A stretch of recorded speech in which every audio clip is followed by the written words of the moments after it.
Bon, ça va être un peu difficile de suivre, parce qu'il était bon, lui, hein. Petit musclé et tout. Pouh. Enfin. Donc je vais vous présenter... en fait, vous avez regardé une vidéo, là. Qui a pensé, en regardant la vidéo, ah, il y a un player, il y a un truc pour jouer, parce que c'est une vidéo MSI, Media Source Extension, en HTML5. Personne ne se rend compte vraiment de la difficulté de bien jouer. Il y a tout le monde pense que, regarde la vidéo, ça marche. En fait, c'est pas si simple que ça. J'ai fait des slides avec vachement de texte. J'aurais dû faire juste une petite ligne. Un des problèmes qu'on a avec Firefox, c'est de savoir que c'est un projet libre, en open source, et malheureusement, il y a des choses qu'on ne peut pas faire dans un logiciel libre, et en particulier, Mozilla ne paye jamais de licence pour tout ce qui est brevet ou quoi que ce soit. Donc, nous dépendons essentiellement de la plateforme qui est supportée. Donc, sur Windows, pour décoder du H264, on peut utiliser que les librairies qui sont sur le système. Sur Mac ou sur Linux, nous n'avons pas la liberté, comme par exemple Chrome, d'avoir son propre décodeur FFmpeg et il puisse tout faire. Donc ce que peut faire Firefox, c'est décoder tout ce qui est codec libre, donc VP8, VP9, ou Theora en vidéo. En audio, on peut faire Vorbis, Opus, et maintenant, depuis Firefox 51, nous pourrons faire FLAC. À l'heure actuelle, Firefox sera le seul à supporter FLAC en HTML5.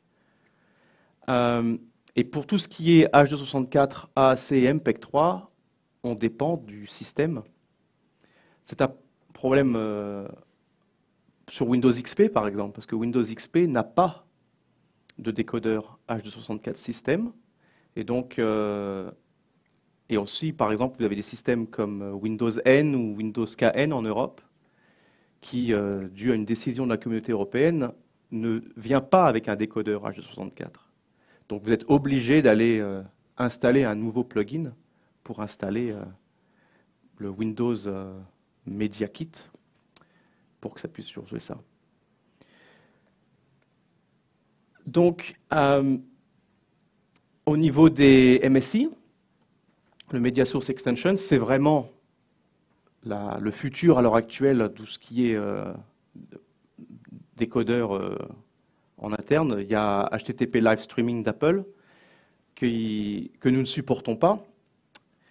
Donc on est obligé d'utiliser MSI. Donc on a par exemple, on recommande d'utiliser le player de Dailymotion si on veut faire du HLS. Et les limitations de Firefox sont qu'à l'heure actuelle, on ne supporte pas le multi-channel audio. On fait uniquement tout vient en stéréo en fait. Et ensuite, on ne peut avoir qu'un source buffer. Vous utilisez tous MSI ici ou en interne, je suppose. Donc voilà. En fait, c'est assez chiant ça.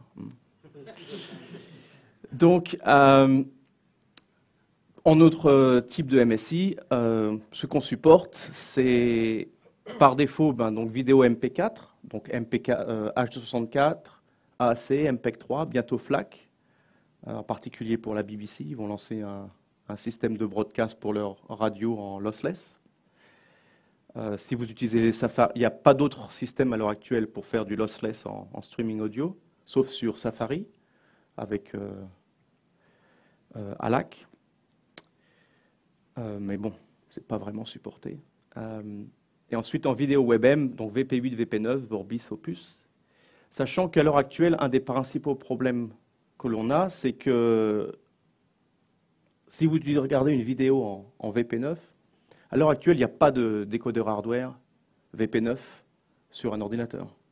Il y a certaines petites machines, certains mobiles Android qui ont un décodeur hardware VP9, mais bon, il n'y en a encore pas beaucoup. Intel, avec le prochain Kaby Lake, aura un décodeur VP9, mais bon, à l'heure actuelle, c'est relativement limité. Donc, un des principaux problèmes du VP9, c'est que ça va être utilisé en software. Avec le problème du décodage en software, c'est que ça utilise beaucoup plus de consommation de piles. Et si vous utilisez un laptop ou un téléphone mobile, c'est un problème. Donc, on autorise VP9 sur YouTube en particulier, parce qu'à l'heure actuelle, c'est le seul service qui utilise en MSI avec WebM, à ma connaissance. C'est donc, si on n'a pas de décodeur H264, on va autoriser MSI avec WebM. S'il n'y a pas de décodeur hardware H264, parce que décoder en software du VP9, ça prend autant de temps que de décoder en H264. Donc il n'y a pas vraiment d'intérêt à utiliser H264 par rapport à VP9. Et ensuite, on trouve que la machine est suffisamment rapide. À l'heure actuelle, pour détecter si une machine est suffisamment rapide, on décode quand Firefox est lancé, après environ 1 minute, on va lancer un décodeur, une petite vidéo d'1 seconde en 720p et on regarde combien de temps il met. Et si jamais ça décode à plus de 150 frames par seconde, on dit la machine est suffisamment rapide pour faire du VP9. Donc, un des principaux problèmes de faire de la vidéo, de faire du playback, c'est que c'est quelque chose que du playback, tout le monde assume que ça marche.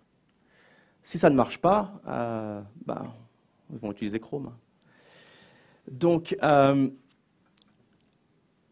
où donc, médias, ça a l'air simple, hein, mais c'est quand même très compliqué. Et puis, un des principaux problèmes, c'est que si c'est pas parfait, c'est mauvais. C'est vraiment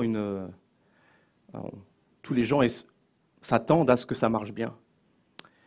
Un des principaux problèmes qu'il y a sur un browser web, et en particulier avec une interface JavaScript, c'est que si JavaScript est lent, ou si ça bloque, il faut surtout vraiment jamais bloquer le JavaScript, tout ce qui est sur le main thread.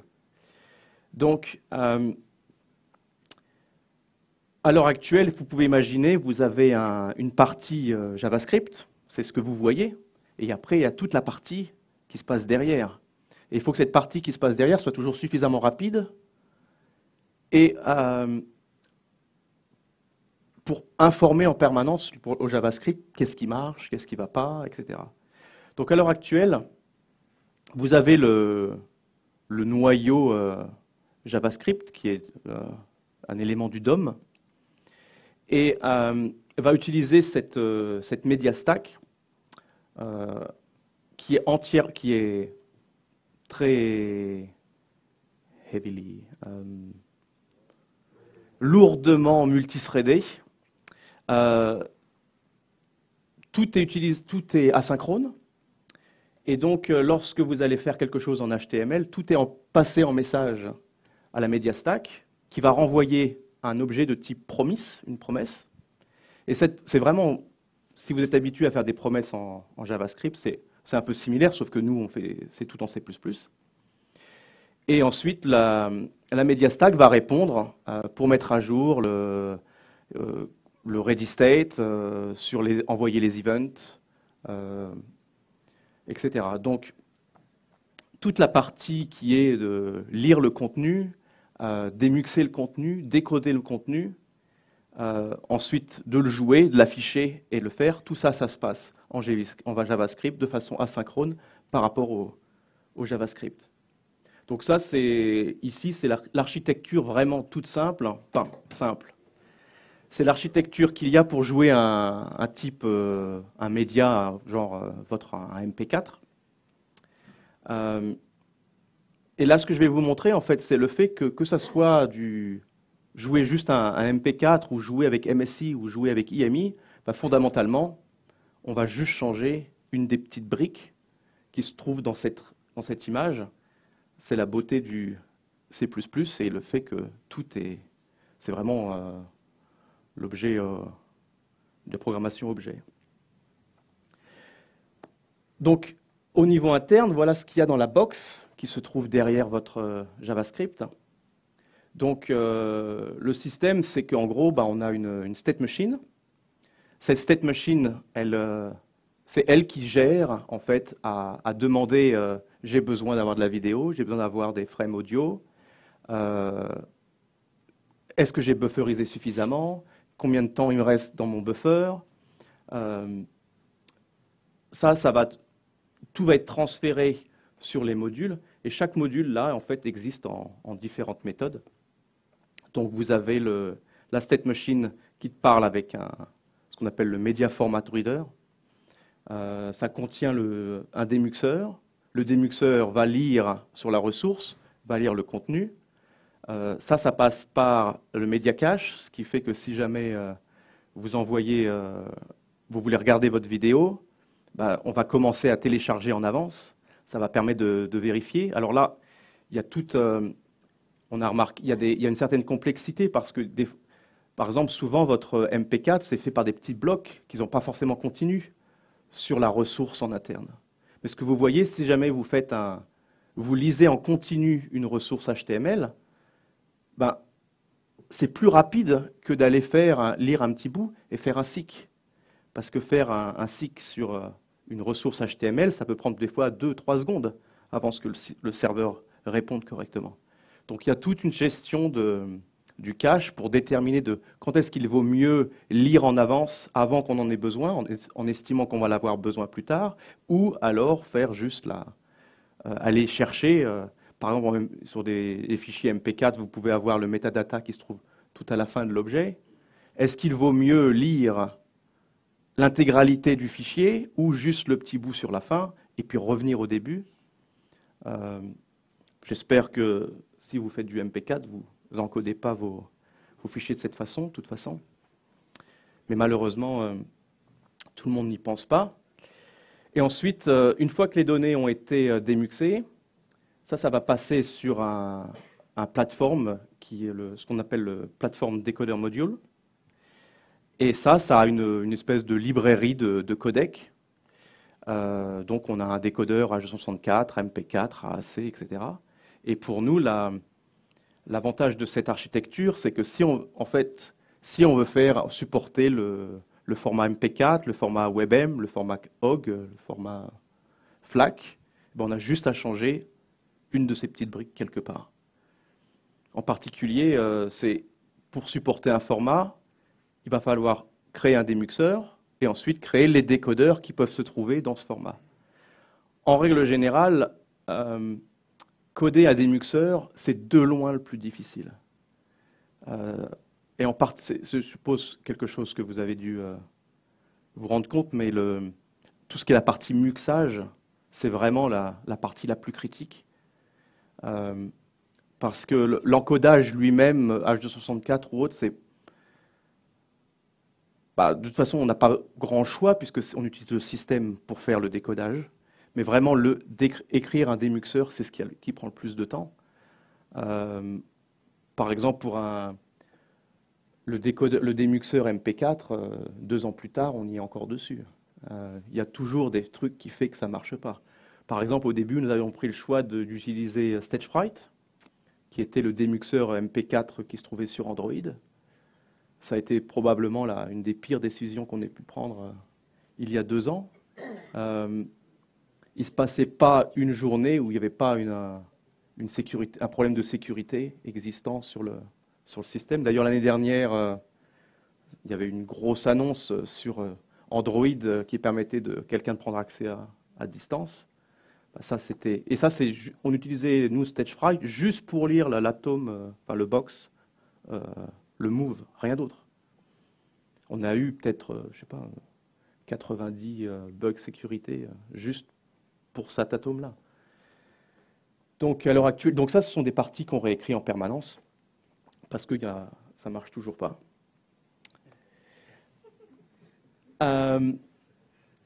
Donc ça, c'est l'adaptation, si vous voyez la distinction entre le normal qu'il y avait ici et puis MSI, vous vous rendez compte qu'en fait, c'est relativement la même chose. Donc là, vous ajoutez, en gros, vous avez un objet JavaScript qui est le media source, qui vous permet de créer vos source buffers. Vos source buffers sont ajoutés dans la media stack. Mais vous voyez, au final, fondamentalement, c'est toujours la même chose. Lorsque vous voyez ici, en gros, le seul bloc qui a été remplacé, c'est à la place du media cache, c'est la partie du track buffer. Pourquoi le MSI, c'est vraiment, à mon avis, malgré la complexité de l'interface, et les gens qui ont pondu ça, c'était quand même un peu... bon, il y a des fois... Mais bon.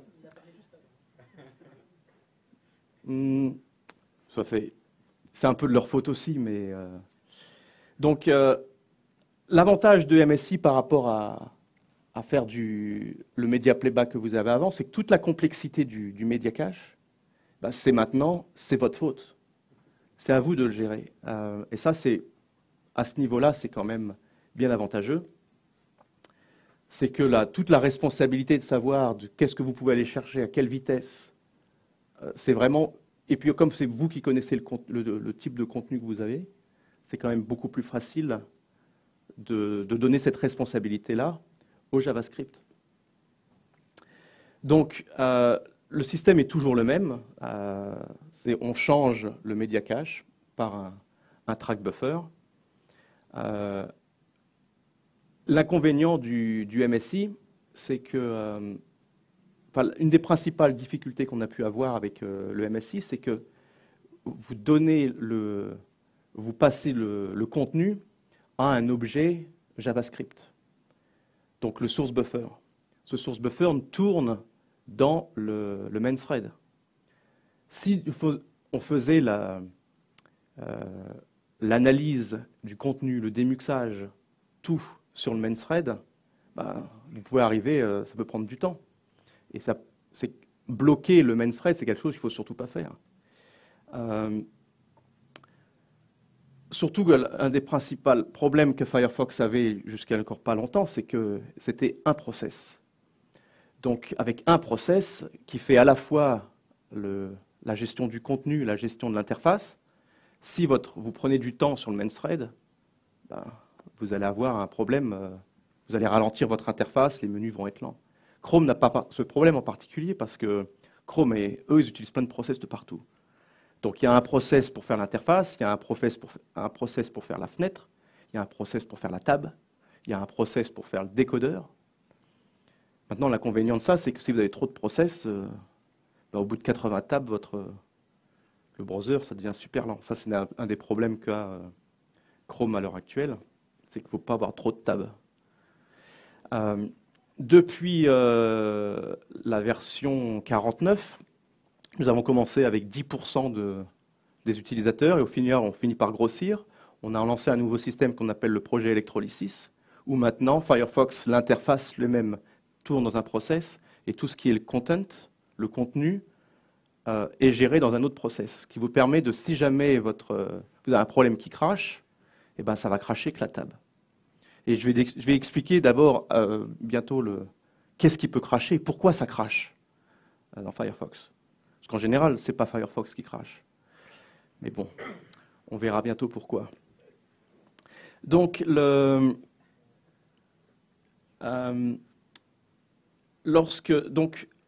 l'avantage de l'interface MSI, c'est que c'est essentiellement asynchrone. Vous envoyez vos données, il se passe quelque chose, et puis quand c'est fini, ça envoie un update end, et puis vous voyez, vous pouvez le faire. Maintenant, l'inconvénient de l'interface MSI, c'est qu'en plein milieu de cette interface très bien définie asynchrone, ils ont rajouté des trucs synchrones dedans. Par exemple, vous pouvez faire un abort, qui n'a pas vraiment de sens, si vous faites un truc asynchrone, mais il y a quand même dans les specs, ça dit on peut arrêter ce qu'on était en train de lancer. Vous avez le fait que vous pouvez détacher votre élément. Et puis il y a un truc qui a été ajouté au sein même du Happen Buffer, c'est fait que vous allez regarder de façon synchrone, est-ce que je peux enlever des données à mon source buffer parce qu'il n'y a plus de place, donc on va faire l'eviction, et on va enlever ces données, et ensuite on va pouvoir les ajouter de façon asynchrone. Mais lorsque vous commencez à faire un design qui est entièrement asynchrone, bah déjà c'est plein de multithreads et compagnie, vous ne pouvez pas vous permettre de lancer un truc et puis tiens, je vais faire un machin synchrone. Parce que si vous êtes synchrone, ça veut dire que vous êtes obligé de faire que le main thread attende que la partie externe se termine. Bah, si vous attendez trop longtemps, vous pouvez avoir un deadlock, et puis bah là, ça ne répond plus. Puis après, il faut aller dans le task manager et vous le tuez. Donc, ça, c'était une des difficultés sur le MSI. Une architecture, d'ailleurs, qui a été entièrement réécrite l'année dernière. Pendant un moment, en fait, l'interface MSI de Firefox était faite pour marcher avec YouTube. Et rien que YouTube. D'ailleurs, on testait que YouTube. Et puis, l'interface MSI n'était ouverte que à YouTube.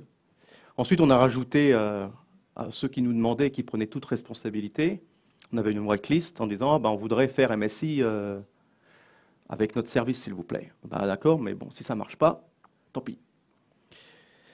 Donc, ça nous a permis on a entièrement réécrit la couche MSI pour que ça soit vraiment, mais 100% conforme aux spécifications. Et on a eu de la chance, ça a bien marché du premier coup. Donc, une des caractéristiques de l'interface média sur Firefox, c'est qu'en gros, on a tout écrit nous-mêmes. Et ça, c'est une des plus grosses questions qu'on nous pose toujours. Et pourquoi, d'ailleurs, on a plein de gens qui posent des commentaires sur les bugs de Firefox. C'est que les gens, en fait, ne se rendent pas vraiment compte de la difficulté qu'il y a de faire du décodage vidéo dans un web browser. Ils vont vous dire oh, on pourrait faire l'interface, l'accélération hardware sur Linux, par exemple. Vous n'avez qu'à utiliser VLC. VLC, ça marche. Vous avez utilisé même Player. Regardez, pourquoi vous n'avez pas juste mis un player VLC au sein même de votre Firefox? Mais ils ne se rendent pas compte que des fois, ça arrive fréquemment aussi avec les sites web en Chine. Ils aiment bien les petits trucs qui bougent de partout. Et les petits trucs qui bougent de partout, ce n'est pas une GIF ou un GIF ou un truc comme ça, c'est une vidéo MP4. Des fois, on a des pages avec 6500 éléments MP4 qui jouent dans le truc. On avait eu un problème, c'est que par exemple, avec FFmpeg, par défaut, quand vous décodez un truc avec FFmpeg, eh ben, il va utiliser autant de threads qu'il y a de corps disponibles sur votre machine. Donc si vous avez une machine quad-core avec hyper-threading, ça vous fait 8 corps, ben, il lance 8 threads. Il y a 6500 vidéos par 8 threads. Et ben là, vous êtes sur Windows en 32 bits, paf! Parce que déjà, on peut ouvrir à peu près 4500 threads avant que ça plante. Donc, il y a tout ça à gérer. Il y a aussi le fait que lorsque vous allez faire votre playback dans une page web, c'est pas vous avez juste donc votre vidéo. C'est le fait que quelqu'un peut mettre une transformation CSS, vous pouvez mettre un filtre, vous pouvez l'afficher, vous pouvez le tourner, le faire flottant, le faire bouger avec votre truc. Enfin, c'est la complexité liée à faire un player à l'intérieur d'un browser web, c'est phénoménal. Ça fait 2 ans maintenant que je travaille à Mozilla. Avant ça, j'avais bossé c'est un projet personnel qui était Miss TV. Miss TV, c'est une vidéo en même temps, en plein écran, tout le temps. Et la difficulté au sein même d'un browser, mais c'est vraiment pas comparable. Et donc malheureusement, tout ça, ce sont des problèmes que les gens on ne se rend pas bien compte de tout ce que vous pouvez faire. Bon, maintenant, il y a le fait que personne, jamais, va faire une animation CSS sur une vidéo qui joue. Mais c'est possible. Donc, il faut le faire. Donc maintenant, une des raisons pour laquelle nous avons dû faire en fait tout de nous-mêmes au sein même, c'est essentiellement dû au MSI. Par exemple, il y a l'année dernière, on pouvait utiliser GStreamer. Donc, mais le problème de GStreamer, ça ne permet pas de démuxer et de séparer le process du démuxage avec le process du décodage. Or, dans MSI, on stocke les frames démuxés, compressés, mais on garde ça, puisque toutes les specs, vous allez renvoyer un buffer range, etc. Donc, par exemple, on est vraiment limité sur les frameworks utilisables à l'extérieur. Donc, par exemple, Chrome, eux, ils ont décidé d'utiliser FFmpeg. Le problème de FFmpeg, c'est que c'est une vraie mine parce que il y a MPEG-LA qui va très vite dire faut nous payer. Et donc, ça ne marche pas avec nous. Donc, tous les démuxeurs ont été écrits en interne. Alors, on va utiliser des librairies qui existent déjà. Donc, par exemple, pour WebM, on va utiliser... on n'utilise pas libvpx, enfin, les librairies de Google. Donc, on utilise des petites briques à droite à gauche qui existent, mais sinon, vraiment, tout a été conçu en interne. Et un des principaux problèmes de pourquoi nous avons décidé d'écrire tous nos démuxeurs, c'est que la majorité des situations où vous pouvez avoir une vulnérabilité nécessitent d'avoir une réaction très rapide de pouvoir le corriger. Et d'ailleurs, ça c'est quelque chose que je ne savais pas avant de travailler chez Mozilla, mais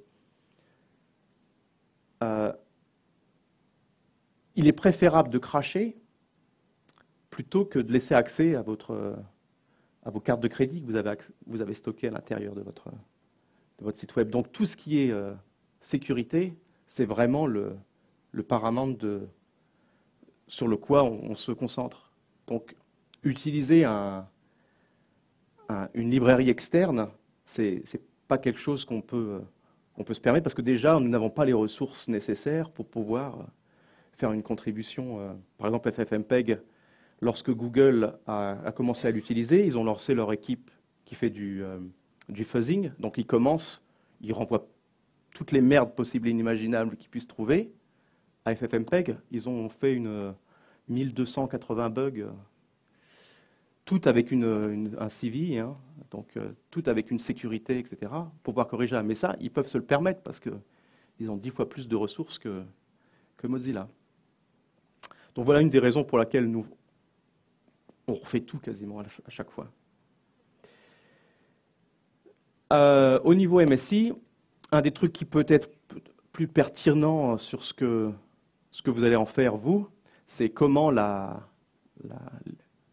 gestion mémoire marche. Et d'ailleurs, sur les problèmes d'eviction, c'est vraiment un des trucs qui fait que pourquoi ça ne marche pas lorsque vous allez faire un code ou autre, c'est parce que un des principaux problèmes, c'est que dans les specs, ça vous dit, si jamais vous ajoutez des données à votre source buffer, vous devez ensuite vérifier quel est le buffer range pour vérifier que quelque chose a été envoyé. Il y a 1 an, lorsque nous avions commencé à faire ça, personne ne testait jamais si jamais il y avait des données qui avaient été enlevées. Donc si jamais il y avait des players Dash, ils envoyaient toutes les données à l'intérieur du source buffer, puis ils commençaient à jouer, et puis ils considéraient que si jamais les données avaient été ajoutées au source buffer, bah, c'est qu'elles étaient toujours là, puisque jamais eux-mêmes, manuellement, ils ont appelé remove pour les enlever. Et l'inconvénient de ça, c'est que bah, s'ils les avaient déjà envoyés, bah, jamais ils les renvoyaient de nouveau. Donc, pour ça, on était obligé d'avoir une... Et c'est parce que aussi, c'est ce que Chrome faisait. Et YouTube nous avait dit, il nous faut à peu près 100 mégas de vidéo et 100 mégas d'audio. Donc, le source buffer autorisait d'avoir jusqu'à 100 mégas de vidéo et 100 mégas d'audio. Quasiment chaque fois où on a essayé de jouer avec ces montants-là, on a cassé un site web quelque part. Alors, même YouTube. Et d'ailleurs, et malheureusement, si vous cassez YouTube, bah, vous cassez l'Internet. Parce que YouTube, c'est 80% des vidéos regardées sur Internet.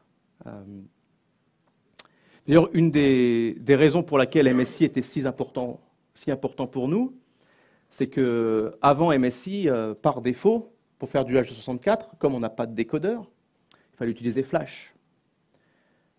Le jour où nous avons coordonné avec YouTube d'arrêter Flash. Le crash rate de Firefox a diminué de 65%.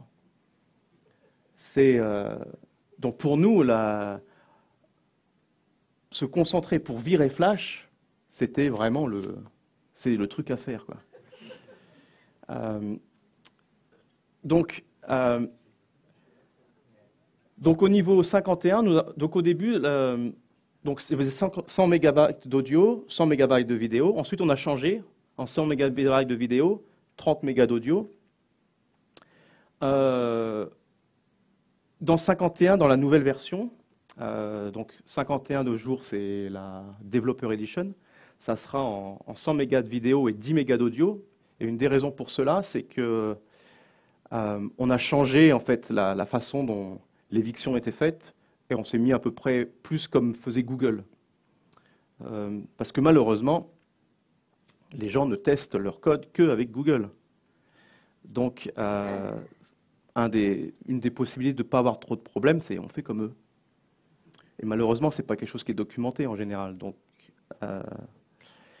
Donc lorsque vous ajoutez vos données à votre source buffer, les données vont être enlevées. On a vraiment deux stratégies. La première stratégie, c'est qu'on va regarder. Donc, l'éviction d'abord, ça s'ajoute au moment où vous n'avez plus de place. Donc, quand vous avez commencé à ajouter toutes vos données, vous avez plus de 100 mégas et vous voulez quand même rajouter des données. Donc, d'abord, ce qu'on va regarder, c'est est-ce qu'on peut enlever des données avant votre current time. Donc, là, on va pouvoir les enlever. Ça, c'est simple. Mais maintenant, est-ce qu'on peut enlever des données dans le futur? Ça, c'est pas toujours évident. Surtout qu'il y a le problème, par exemple, sur YouTube, la stratégie qu'ils ont lorsqu'ils vont qu'ils vont aller à un endroit, c'est d'abord, ils font le seek, et ensuite, ils ajoutent les données. Et d'abord, ils font le seek, ils rajoutent à peu près juste 1 seconde de données pour afficher l'image, ensuite, ils jouent le reste, et ensuite, ils continuent de jouer. Mais il y en a, ils font le seek, et d'abord, ils ajoutent les données dans le futur, et ensuite, ils font le seek. Mais l'inconvénient de ça, c'est que vous ajoutez des données dans le futur, je ne peux rien enlever de ce que j'ai avant. Ah ben, qu'est-ce que je vais enlever?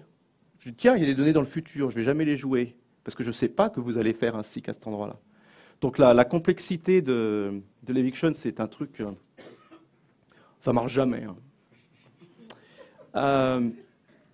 Une des possibilités que l'on pense faire pour plus tard, c'est de plus du tout se baser sur la taille, parce que les specs parlent de taille, mais ils ne disent pas combien ça devrait être. C'est très vague.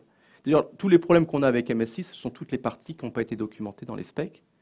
Donc là, une des solutions qu'on pense faire pour plus tard, c'est ne pas se baser sur une taille, mais pour se baser sur une durée. Donc par exemple, on vous autorise d'avoir 30 secondes de vidéo dans votre système. Sachant que la majorité des players dans le coin, ils ajoutent jusqu'à ce qu'ils... tout le temps. Donc des fois, vous vous retrouvez avec 100 megs de vidéo. Alors si en plus ils sont avec même 100 megs d'audio, avec une qualité naze, ils se retrouvent avec 1h30 de vidéo d'audio bufferisé. C'est... Voilà. Ça, c'est de votre faute, c'est pas la mienne. Et donc, une autre possibilité aussi, c'est d'avoir un source buffer, une taille qui est commune, en fait, à une espèce de pool partagée avec toutes les tabs. Donc maintenant, ça, c'est pourquoi Firefox crash, en gros. La majorité des cas, en fait, quasi... je dirais pas 100% des cas, mais c'est vraiment la grosse majorité des problèmes que l'on a lorsqu'on joue de la vidéo, c'est les drivers. Donc, vous avez des drivers, des fois, on peut se baser sur le numéro de version. Donc là, en général, on va la blacklister. Il y a des fois, ce n'est pas le driver, c'est la carte vidéo elle-même. Par exemple, toute une série de cartes AMD, si vous essayez de décoder à plus de 50 frames par seconde, boum, ça explose. Intel, pareil. Nvidia, en général, ils sont quand même... la qualité de leur driver est un peu plus fiable. Mais c'est un gros problème pour nous. Ce sont les drivers et les cartes vidéo. Parce que quand ça crache, à l'heure actuelle, ça crache tout. Donc une des solutions que nous allons faire là, c'est de, déjà, si jamais on sait qu'on remarque, parce que chaque fois que vous avez un crash, si vous utilisez Beta ou Nightly, etc., c'est uploadé, on peut regarder ces crashs. Dans la version release, c'est à l'utilisateur d'accepter d'envoyer ça. Mais on a des bonnes stats en fait pour savoir. Donc on peut regarder, on peut voir que ce driver-là, de ce carte graphique-là, plante relativement souvent. Donc celles-là, elles vont être blacklistées. Blacklisté, ça veut pas dire que vous ne pouvez plus l'utiliser, ça veut juste dire qu'on ne va pas utiliser faire du décodage hardware, on va faire le décodage en software, et même l'affichage, parce que souvent, ce n'est pas juste le décodage qui va planter, c'est le fait que si jamais vous essayez d'afficher en même temps que vous décodez, ça risque de cracher. D'ailleurs, c'est un bug qu'on a découvert avec AMD juste récemment, et on ne comprenait pas pourquoi ça crache avec Firefox, mais les mêmes drivers ne crachent pas avec Chrome. Et en fait, une des raisons, c'est que Chrome, le décodage,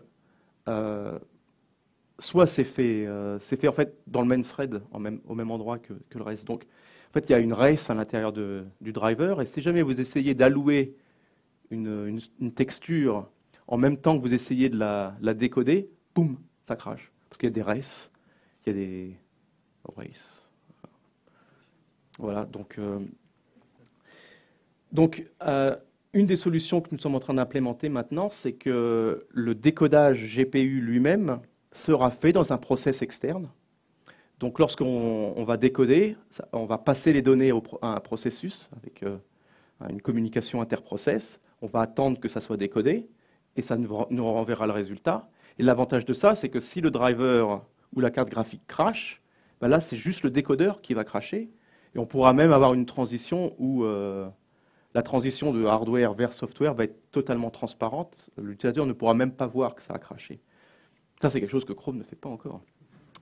Donc, version 52, à ce niveau-là, on va énormément améliorer ça. Et surtout, l'avantage, c'est qu'une fois qu'on aura le décodage hors process, ça nous permettra même de virer la blacklist, puisqu'on arrive au point où on s'en fout si ça crache. Si ça crache, immédiatement, quasiment instantanément, on va passer sur le décodage software et on va continuer à faire ça. Une autre possibilité, un autre problème que nous avons relativement fréquemment, c'est que ça vous jouez, puis en plus le message qu'affiche Firefox quand ils ne peuvent pas jouer quelque chose, c'est votre vidéo elle est cassée. Or, des fois, la vidéo elle n'est pas cassée, ça joue avec VLC. Donc, mais malheureusement, en MP4, on revient au fait que nous ne supportons que H264, AAC et MPEG-3. Or, dans un MP4, vous pouvez tout avoir.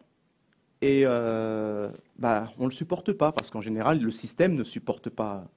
Donc, des vidéos MP4 avec des tracks DivX, c'est un bug par jour.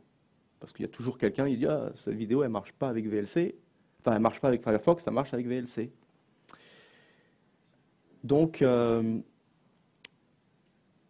par contre, il n'y a rien qu'on puisse faire, parce que c'est un décodeur, quoique, pour DivX, on pourrait le supporter. D'ailleurs, on a le code, mais on a décidé de ne pas le faire. C'est pas de ma faute. Au niveau du démuxeur, on corrige. L'autre problème que l'on a à l'heure actuelle aussi, c'est au niveau sécurité. Surtout en MP4, la façon dont MP4 est codé avec des tailles. Donc c'est très facile d'encoder un MP4 qui met une taille bidon. Si vous essayez de lire un peu trop loin, vous pouvez commencer à essayer de lire. Donc là, ce que on commence à faire, c'est réécrire tous les démuxeurs avec un nouveau langage qui s'appelle Rust, un langage qui a été développé par Mozilla d'ailleurs. L'avantage de ce langage de Rust, c'est que c'est impossible de faire du code où vous pouvez accéder à la mémoire qui n'a pas été allouée. Et l'avantage de Rust, un truc absolument génial avec, c'est que si jamais vous faites un code, par exemple, qui n'est pas thread safe, ou vous pouvez avoir une race, etc., ça plante à la compilation. C'est assez révolutionnaire à ce niveau-là. Donc là, en MP4, ce que l'on fait, c'est que on a réécrit le démuxeur en Rust, et on a les deux qui tournent en même temps. Donc on continue d'utiliser Stagefright, et on utilise le décodeur Rust, et on a de la télémétrie pour voir si on a démuxé exactement la même chose. Dans 6 mois, lorsqu'on verra que tout est exactement pareil et qu'on n'a rien raté, on switchera intégralement au système de Rust. Parce que malheureusement, comme je le disais, 2 ans plus tard, on est toujours en train de travailler sur le démuxeur MP4. C'est parce qu'il y a toujours un truc qui existe qui fait que c'est pas dans le standard, mais il y a tel ou tel encodeur qui ne marche pas. Ou alors s'il y a des gens, ils ont encodé avec FFmpeg d'une version d'il y a 3 ans, et dans la semaine de la version où FFmpeg existait, il y avait un bug et ça pouvait générer n'importe quoi. Et donc on se retrouve avec quand même des vidéos sur des sites web qui se retrouvent avec des trucs totalement débiles. Maintenant, ça c'est quelque chose qui a un problème, c'est que lorsque il ne se passe pas une journée où on a un bug qui est créé chez Firefox et qui nous dit « Ah, ça marche avec Chrome, ça ne marche pas avec Firefox ». Donc on essaye, on regarde pourquoi. La majorité du temps, c'est que, bah oui, mais Chrome, il fait n'importe quoi. Mais bon, malheureusement, ça aide pas beaucoup de juste dire, ouais, c'est n'importe quoi. Donc un des principaux problèmes que l'on voit avec les vidéos qui ne jouent pas dans Firefox et qui vont jouer dans Chrome, c'est le fait que la vidéo MP4 ou WebM, elle était mal muxée. Un des principaux problèmes qui existait chez nous avec les trucs en H264, c'est le fait que les keyframes étaient mal tagués. Dans MP4, vous avez une table de samples. Cette table de samples contient des flags qui vont vous dire si cette frame elle dépend d'une autre ou pas. Et cette frame, ce flag va vous dire c'est une keyframe ou pas. Bon, si jamais vous jouez vous jouez la vidéo et puis vous la laissez jouer. Si votre keyframe elle est mal marquée, c'est pas gênant puisque de toute façon on fait que je veux dire. Maintenant l'inconvénient c'est que vous voulez déplacer à l'intérieur de la vidéo. Vous faites un seek. La façon dont vous faites un seek dans une vidéo MP4, en fait dans n'importe quelle vidéo, c'est vous regardez quelle est la keyframe qui se trouve juste devant, et ensuite vous décodez toutes les vidéos pour aller au bon endroit. Mais maintenant, si jamais votre keyframe elles sont mal taguées, vous seekez à un endroit, vous trouvez sur une frame qui est foireuse. Comme je vous l'ai dit, les décodeurs vidéo, on utilise ceux du système. Si vous leur donnez, il y a des décodeurs vidéo, en particulier certains drivers, si vous lui passez une frame en lui disant c'est une keyframe alors que ça l'est pas, boum, il crache. Donc on se retrouve avec soit le seek marche pas, alors ou alors ça se dit ah j'ai des gros carrés verts à l'intérieur de ma vidéo. Ça en général c'est les keyframes qui sont mal tagués. On a eu problème même encore maintenant avec Amazon, ils savent pas taguer les keyframes. Donc là, on a fait. Une des solutions qu'on a mis là maintenant, c'est que ça sera dans la version 51. Maintenant, on va même scanner à l'intérieur la stream H64 et on va totalement ignorer l'information donnée dans le MP4. Comme ça, on n'a plus besoin d'avoir confiance dans le contenu MP4 lui-même.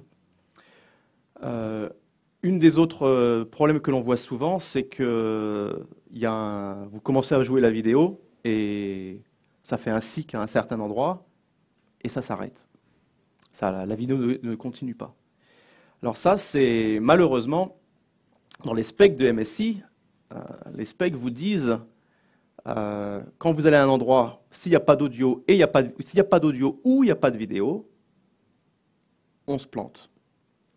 Mais malheureusement, les timestamps qui sont mis sur chaque frame,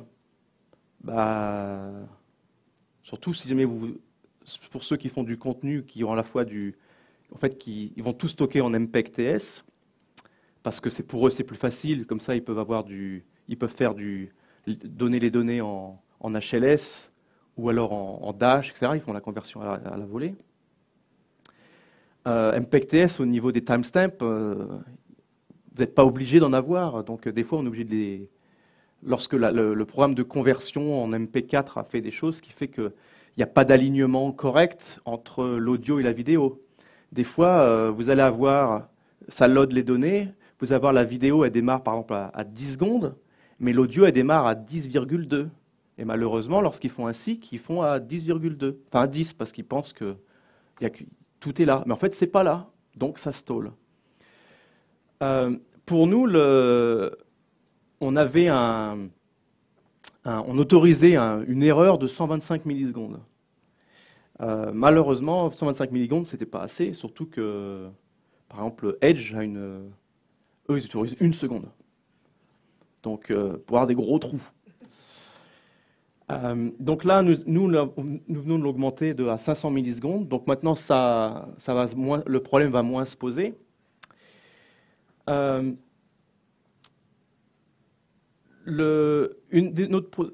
des autres problèmes que l'on voit souvent aussi, c'est que le décodeur, vous avez des vidéos qui ont été encodées d'une certaine façon, ou alors qui sont d'une certaine longueur, qui fait que, en fait, le décodeur Windows, par exemple, en fonction du driver sur lequel il est, il ne va pas marcher correctement. Sur Windows 7 en particulier, le décodeur H64 Windows, il faut que vous lui donniez à peu près 35 frames avant qu'il en sorte une.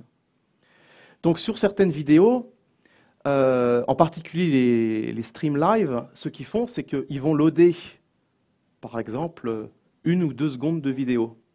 Et ils attendent de recevoir l'événement can play ou can play through.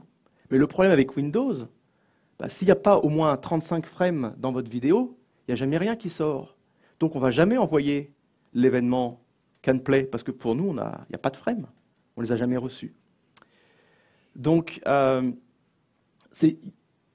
ce sont des trucs, par exemple, Chrome n'a pas le problème, puisque Chrome, lui, sur certaines vidéos d'une certaine taille, si ça ne supporte pas D3, D11, il y a plein de, ça va utiliser uniquement FFmpeg. FFmpeg, si la vidéo, elle a il y a une sliding window là, de 2 frames, au bout de 2 frames, il vous sort quelque chose.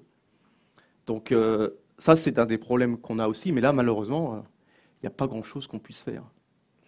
Là, pendant presque 2 semaines, le mois dernier, j'ai passé du temps on avait une vidéo, d'ailleurs, c'était une vidéo de Twitch, où c'est des gens qui enregistrent leur session de jeu.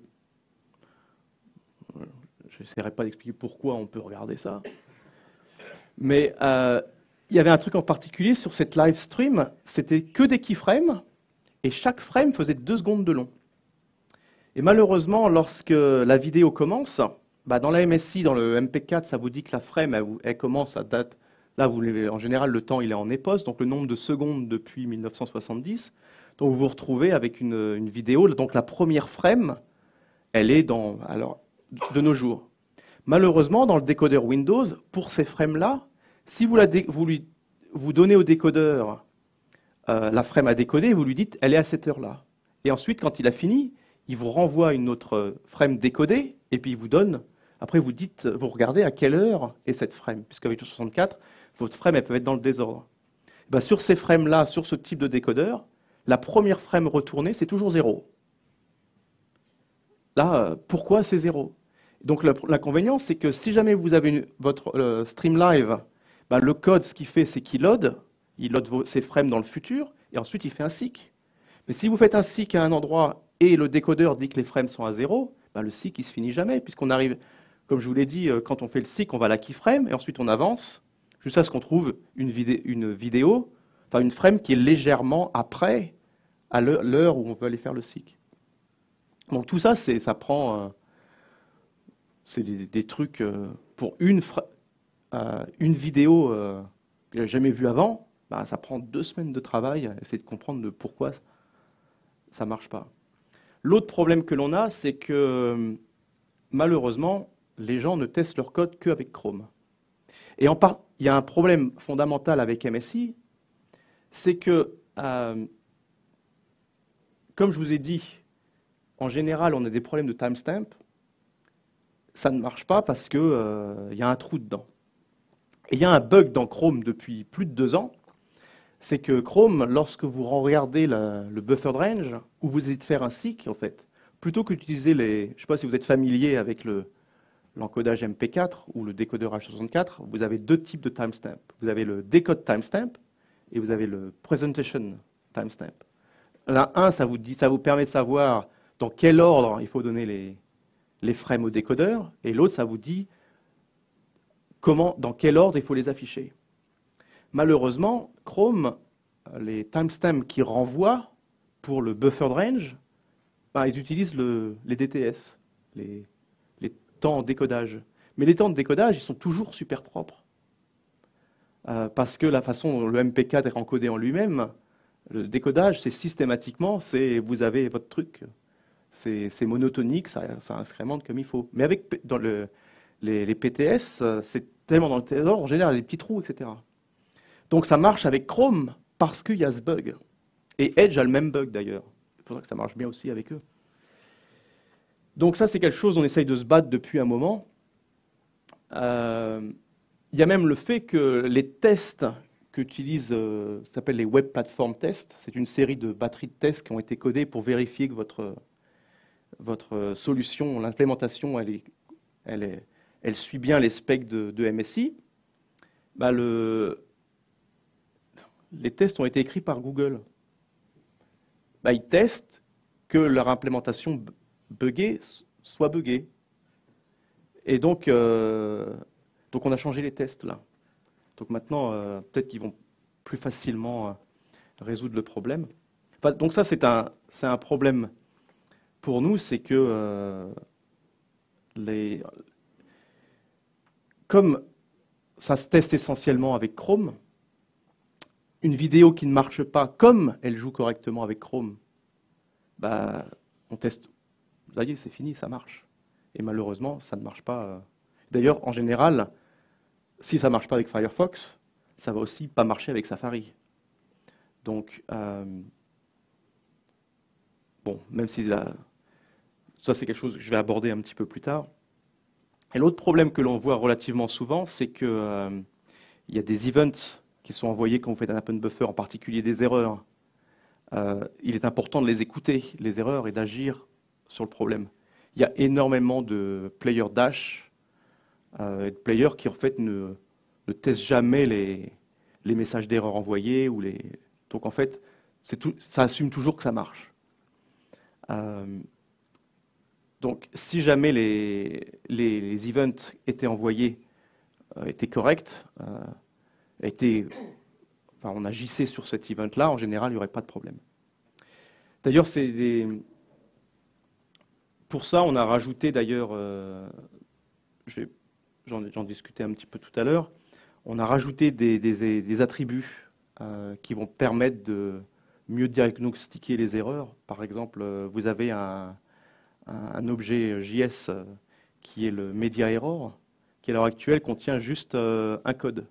Le code, ça vous dit il y a une erreur. C'est très pratique. Donc là, nous avons ajouté, alors ça c'est quelque chose qui ne se trouvera que à l'heure actuelle dans Aurora et Nightly. On a rajouté un nouvel attribut qui est message. Donc maintenant, lorsque vous aurez une décode erreur, si vous regardez en plus message, ça va vous dire exactement pourquoi ça a planté.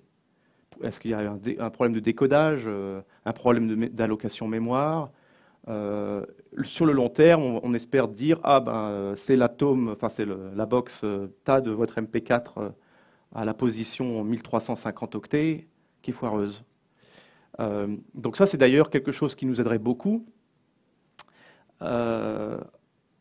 Ça, c'est un attribut qu'on a ajouté, par exemple, parce qu'on avait un problème avec Amazon. Ils avaient des erreurs ils étaient à 5% d'erreurs quand ils étaient avec Firefox. C'était énorme, donc on essayait de trouver pourquoi. Donc on leur a fourni cet attribut-là, mais si vous pouviez, par exemple, dans votre player, regarder s'il y a l'attribut message et nous envoyer ces infos, parce qu'à l'heure actuelle, le message, le contenu de l'attribut message, c'est surtout fait pour nous, pour arriver à comprendre ce qui s'est passé. Ça n'aura pas vraiment d'utilité pour vous, mais pour nous, savoir quel est le problème, ça serait bien pratique dans le futur. IMI.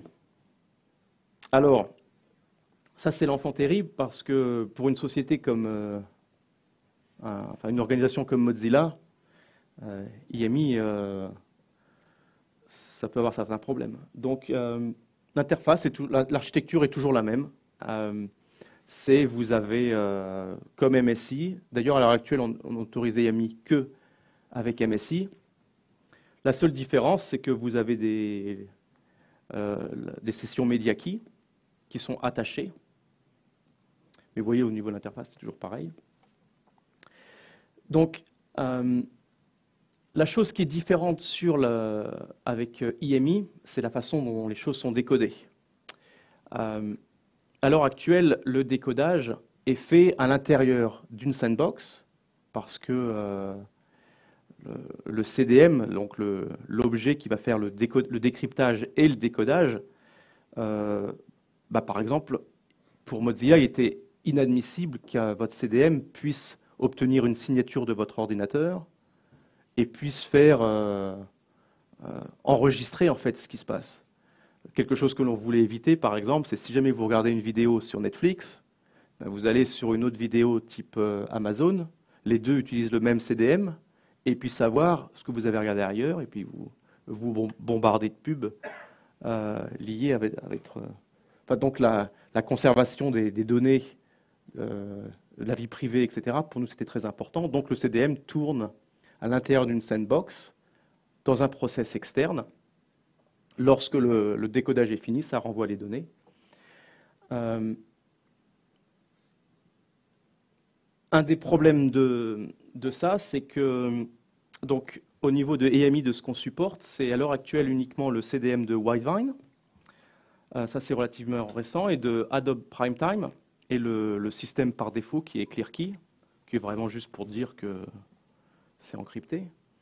Il y a deux autres types de CDM à l'heure actuelle qui existent, qui sont celui de Microsoft, PlayReady, et celui d'Apple, qui est Fairplay. Malheureusement, on n'a pas accès à cela parce que Microsoft et Apple n'autorisent pas à les utiliser. Alors ça a un gros inconvénient pour nous, c'est que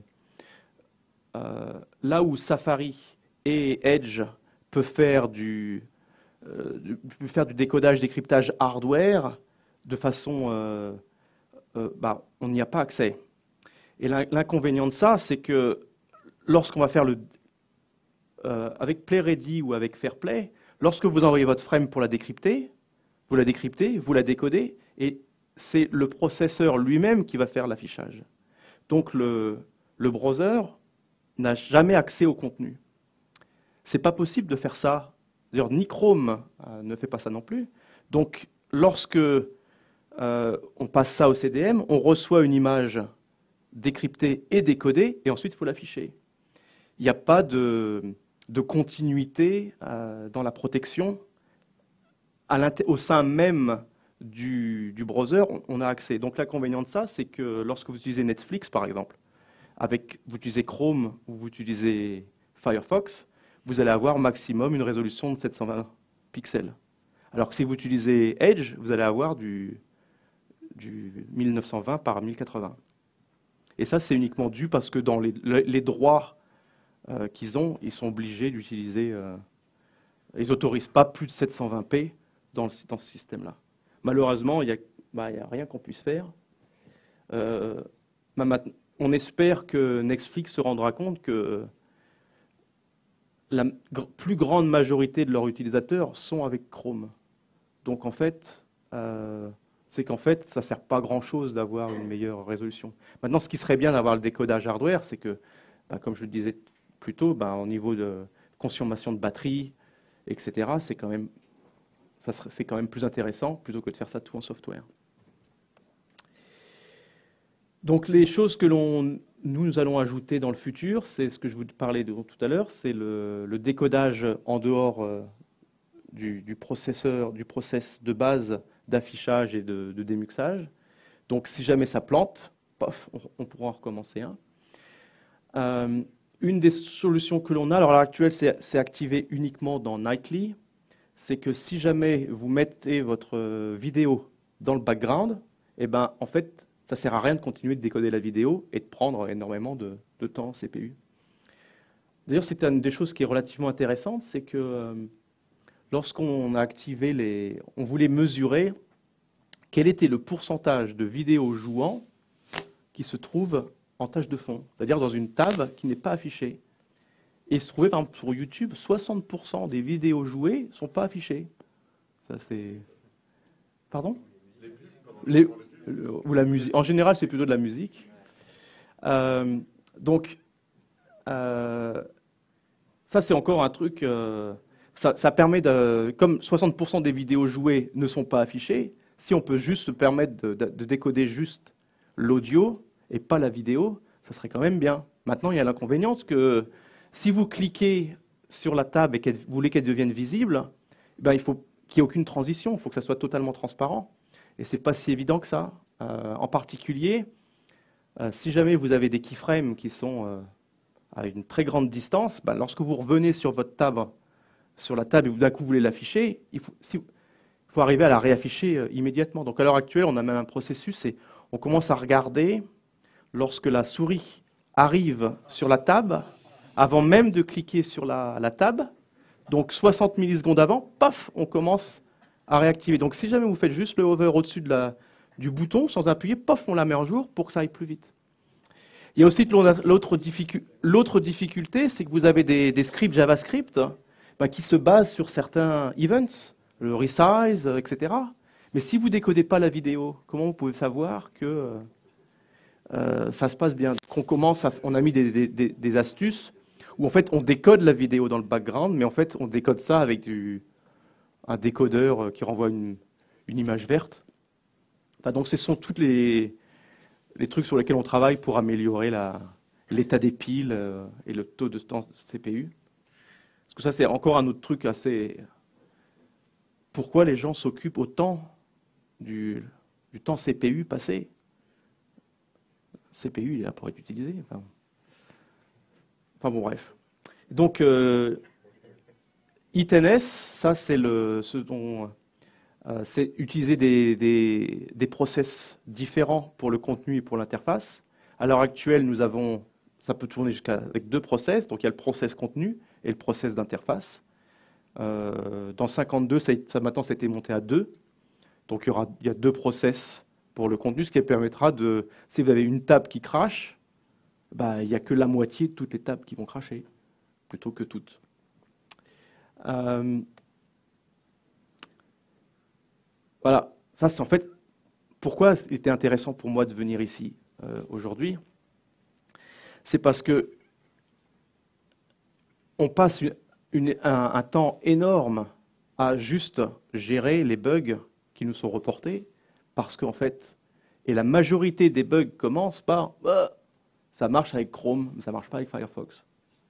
Mais ça ne marche pas avec... L'inconvénient, c'est qu'on se rend compte qu'en fait, si le site avait été fait et testé sur Firefox, bah déjà, non seulement il marcherait avec Chrome, mais il marcherait avec Edge, il marcherait avec Safari dans la majorité du temps. Parce que s'il y a quelque chose dont je suis à peu près certain aujourd'hui, en particulier avec MSI, c'est que Firefox a l'implémentation MSI qui est la plus proche côté spécifique, côté des specs. C'est vraiment... en gros, on a pris les specs et on a codé ça ligne par ligne. Et c'est vraiment... c'est exact. Donc, si vous passiez plus de temps à coder, enfin à tester le code avec Firefox, bah déjà, je suis quasiment certain que ça marcherait beaucoup mieux sur les autres browsers aussi. Et puis, on pourrait passer plus de temps à développer des choses plus intéressantes. Donc, testez avec Firefox, s'il vous plaît. Sur le long terme, vous n'avez que à y gagner. Et puis voilà. Donc, j'espère que vous n'avez pas été trop ennuyé. Ouais, s'il y a des gens qui ont des questions. Bonjour. Toutes les améliorations que vous voulez apporter, Oui. ça ne va pas faire n'importe quoi avec tous les protocoles d'adaptive bitrate qui se basent sur l'utilisation du CPU. Si ça passe du GPU à CPU, soudainement, ça va pas avoir des effets de bord sur l'affichage un peu bizarre? Alors, déjà, l'utilisation CPU, l'utilisation GPU, ce n'est pas quelque chose qui est rapporté au JavaScript. Donc en fait, vous n'avez pas moyen de savoir, le player JavaScript n'a pas moyen de savoir si jamais en fait c'est en GPU, en CPU, etc. La seule caractéristique qui est donnée, c'est le nombre de frames qui va être droppé ou pas. D'ailleurs, ça c'est aussi un autre problème. C'est un problème, c'est que la stratégie quand on joue une vidéo sur Firefox est quand même relativement différente de celle de Chrome. C'est-à-dire que Firefox essaye de jouer qu'il y ait une continuité audio en permanence. C'est-à-dire que si jamais vous avez une machine qui est trop lente, qui ne peut pas décoder la vidéo suffisamment rapidement, bah les frames vidéo vont être droppés. Ça va peut-être sauter à une prochaine keyframe. Vous allez voir dans le playback quality, vous allez voir le nombre de frames qui va être viré. Chrome, lui, pose. Si la vidéo est trop lente, ça pose. Et il ne rapporte pas qu'il y a une frame qui a été droppée, parce que oui, il n'en a pas droppé. Il a juste tout arrêté. Donc, à ce niveau-là, la façon dont on fait pour que ça joue dans le background, justement, parce qu'on ne voulait pas que ça puisse changer quoi que ce soit pour le JS. Donc, ce qu'on fait, c'est pas qu'on arrête de décoder la vidéo. C'est qu'on arrête de décoder la vidéo elle-même. Mais à la place, ce qu'on décode, c'est un truc pipeau. Ce qui fait qu'on passe, en fait, on a un décodeur où on lui passe la frame originale à décoder, mais en fait, elle va juste renvoyer une frame qui est verte avec la bonne durée et le bon temps. Donc en fait, en interne, elle est quand même affichée.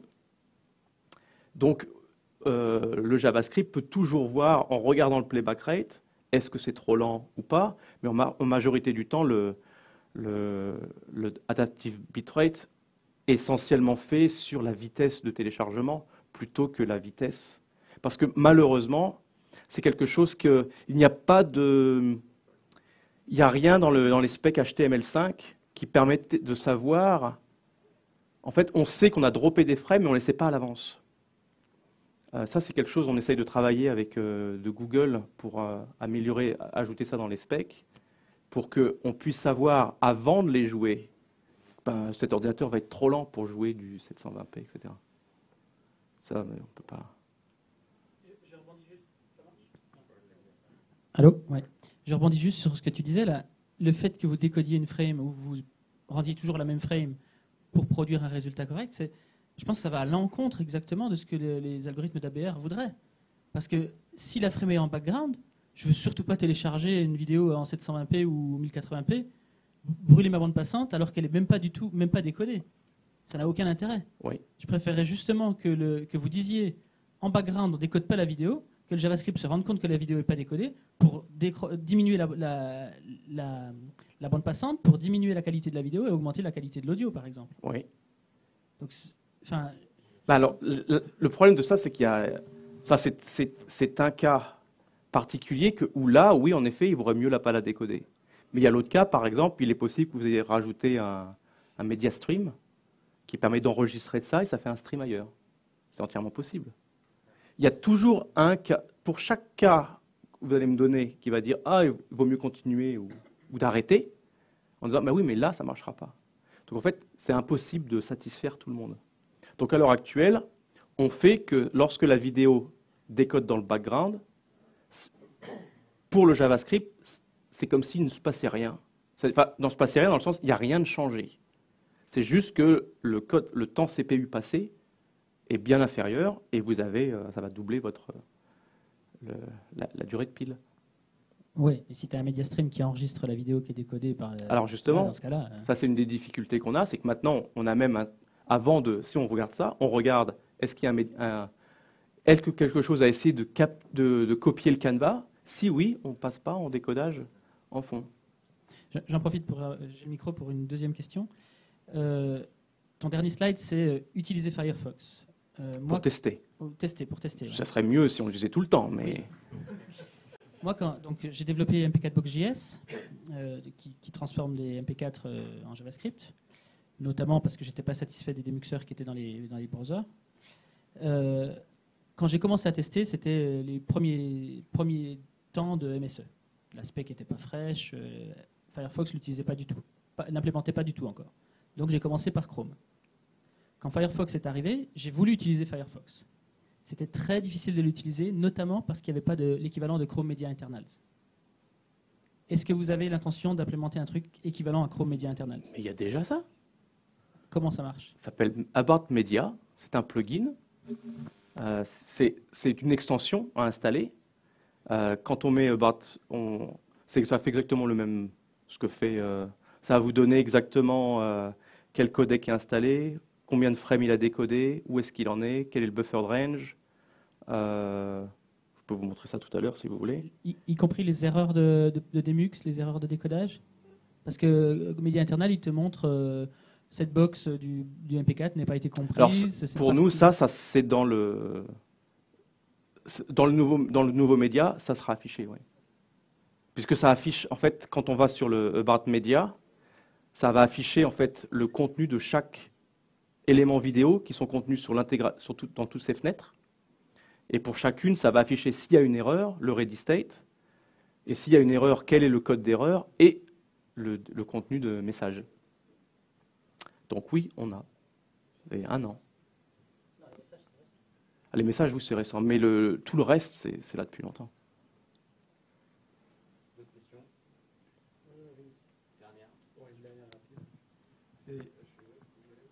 C'est sur les CDM. Est-ce que la raison pour laquelle les CDM Microsoft et Apple ne sont pas disponibles est purement compétitive ou il y a des raisons techniques derrière? Je ne peux pas répondre à cette question. À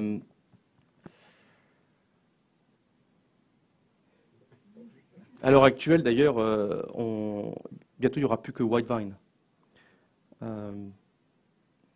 Le seul client de Adobe était Netflix.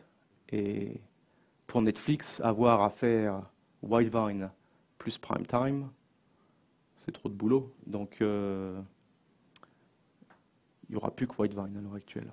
Pourquoi le Microsoft ne laisse pas d'autres, je ne sais pas. Il faudra leur demander. Puis après ça, c'est tout du légal. Hein, donc, Décidément, je vais être le seul à parler, mais le problème principal, c'est le compositing. C'est que quand la frame elle sort du décodeur, tu ne vas pas pouvoir y accéder oui. Pour l'encoder ailleurs, la mettre oui. ailleurs. Comment Internet Explorer ou Edge peut à la fois satisfaire des contraintes de protection des frames décodés et en même temps permettre du compositing, permettre tout ce qui est dans le navigateur? Parce que, bon, je parlais en exemple de Safari, et dans macOS, en fait, il y a un truc où il est capable de faire le compositing directement dans la fenêtre à cet endroit-là. Donc la frame décodée, ça donne comme un numéro de texture qui va être affiché là. On n'a jamais accès au contenu. Le pipeline est entièrement, c'est un peu le truc HDMI là. HTTP, c'est un peu similaire. C'est encrypté. On ne voit pas le contenu. C'est vrai qu'à l'heure actuelle, si on veut restocker ou réencoder, parce que d'ailleurs c'est quelque chose qui est assez amusant, c'est que la seule chose qui semble être de poser un problème en fait, c'est de pouvoir stocker l'original non décodé. Mais si jamais on décode et ensuite on réencode, là c'est pas trop un problème. Donc le seul truc qui les intéresse vraiment, c'est de protéger la stream compressée, plutôt que de protéger la stream décompressée. Ça c'est toute l'idiotie de la DRM, de toute façon. Hein. Pour moi, d'un point de vue technique, ça sert à rien, quoi. Là, on a eu un problème particulier, c'était que on a implémenté FLAC, par exemple. Donc là, on a implémenté FLAC, et on se dit, tiens, on va contacter les serveurs qui font du streaming de FLAC. Or, le streaming FLAC est autorisé, par exemple, qu'avec Chrome via un plugin particulier. Et il se rend compte qu'en fait, que ce plugin, le FLAC est aussi compressé. Enfin, il est encrypté, pardon. Donc ça protège FLAC. Mais le but de FLAC, c'est quand même d'avoir de l'audio lossless. Donc, dès que c'est décrypté, de toute façon, il suffit on peut le recompresser de la même façon. Donc le principe même d'encrypter de l'audio lossless, ça n'a aucun sens. Puisque de toute façon, c'est accessible à un moment. Il faut bien la jouer, cet audio. Donc après ça, c'est des questions philosophiques. Pourquoi on ne peut pas le faire, ou pourquoi c'est assez difficile d'essayer d'expliquer d'une façon technique de la nécessité de la DRM.